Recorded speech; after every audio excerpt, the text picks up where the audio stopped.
안녕하세요. 11월 13일 금요일입니다. 한 주간이 또 이렇게 저물어가는 끝자락에 와 있습니다.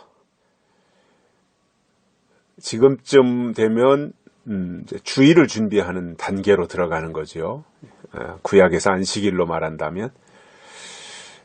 그래서 이제 주일을 준비하고 또 이렇게 주일을 예비하는 그러한 시간들입니다. 저는 금요일, 토요일 주일을 준비하는 날입니다. 우리는 주일을 지키기 위해서 나머지 6일을 사는 사람들이에요. 그래서 늘 주일을 위해서 나머지 6일을 살아가는 사람들, 대단한 사람들인 겁니다.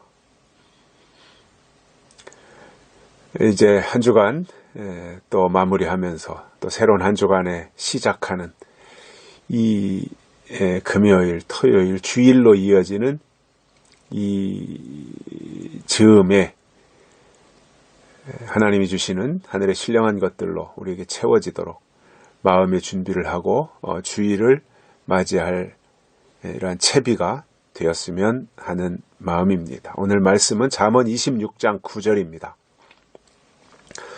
미련한 자의 입에 잠언은 술 취한 자의 손에 든 가시나무 같으니라. 아멘.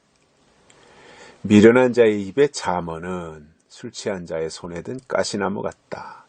술 취해 있는 사람의 손에 들린 게 제대로 통제가 되겠습니까? 지멋대로 하니까 자기 살을 찌르고 자기 얼굴을 찌르고 엉망진창이 되겠죠. 잠언이라고 하는 게 뭐냐면 솔로몬이 아들에게 준 말씀이잖아요. 잠언이라고 하는 것을 사전에서 찾아보면 그 잠자가 바늘 잠자입니다. 바늘. 잠언의 언은 말씀 언자예요.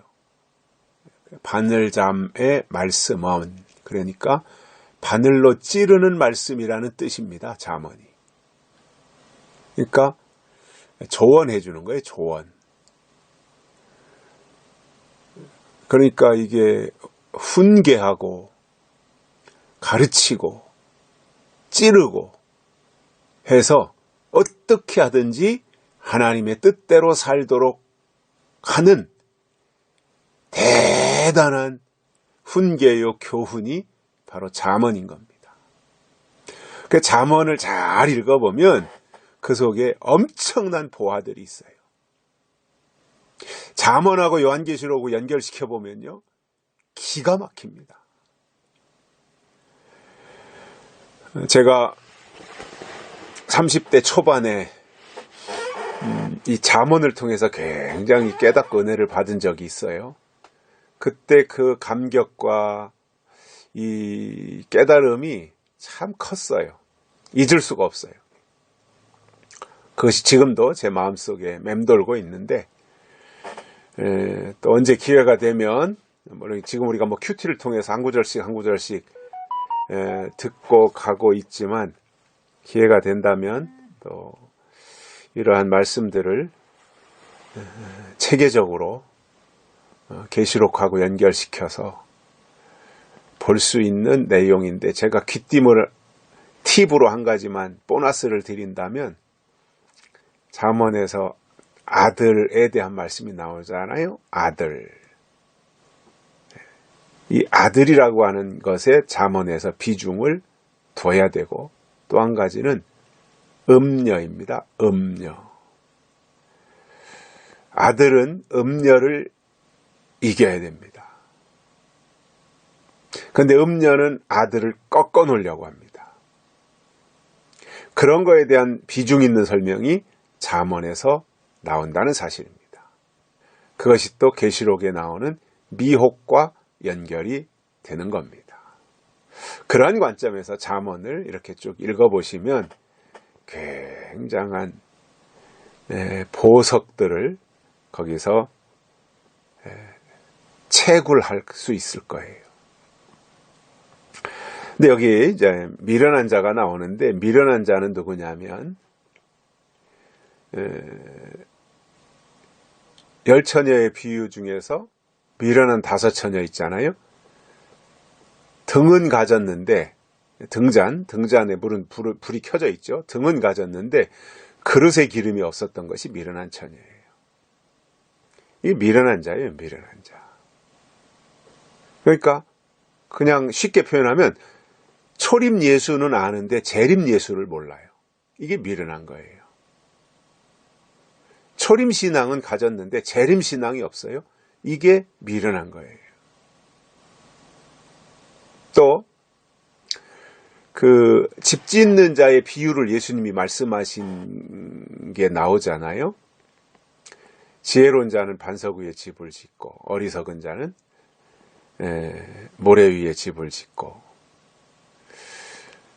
평상시에는 차이가 없는데 비가 오고 창수가 나고 할 때 가서 보니 모래 위에 집을 지은 사람과 반석 위에 집을 지은 사람의 격차가 얼마나 큰가에 대한 결과가 드러나더라는 거예요. 모래 위에 집을 지은 그 어리석은 사람이 바로 미련한 자거든요. 그 미련한 자가 누구예요? 하나님의 약속이 없는 사람이에요. 그게 미련이에요. 하나님의 뜻이 없어요. 약속이 없어요. 다시 말하면 예언의 말씀이 없는 거예요. 계시록이 없다 그 말이에요. 이게 미련한 거예요. 근데 그 미련한 자의 입에서 나오는 교훈 또는 훈계는, 다시 말하면 설교라고 하는 그것은 술 취한 자의 손에 든 가시나무 같으니라 이거예요. 그게 얼마나 조심스럽게 다뤄야 됩니까? 이 가시나무.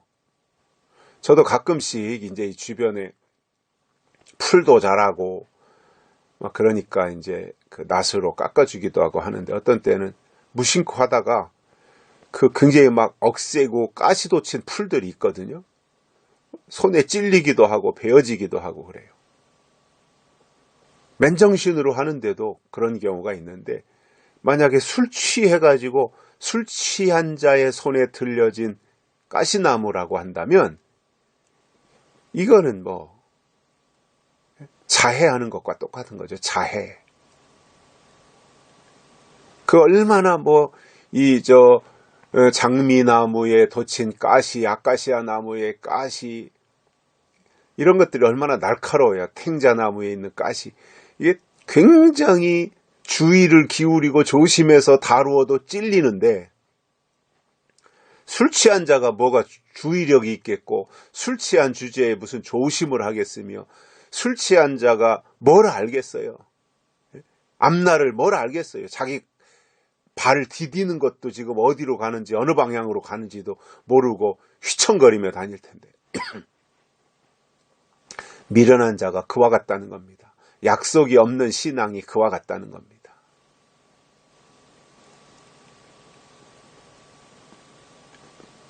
거기에 무슨 소망이 있겠습니까?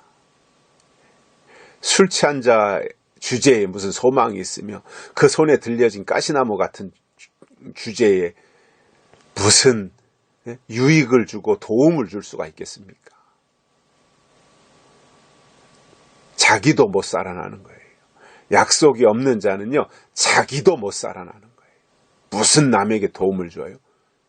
그 사람이 없었으면 딴 사람이요, 오히려 살궁리해요. 근데 그 사람이 엉뚱한 말로, 예언도 없이 엉뚱한 말로 잘못 가르치니까 상대방도 저 말이 옳은가 보다 하고 따라가다가 그냥 무심코 따라가다가 같이 망하는 거예요. 신앙은요, 지혜로워야 됩니다. 즉 하나님의 뜻이 있어야 된다 그 말이에요. 미련한 자는 결국은 망하는 겁니다. 여기까지 하겠습니다. 감사합니다.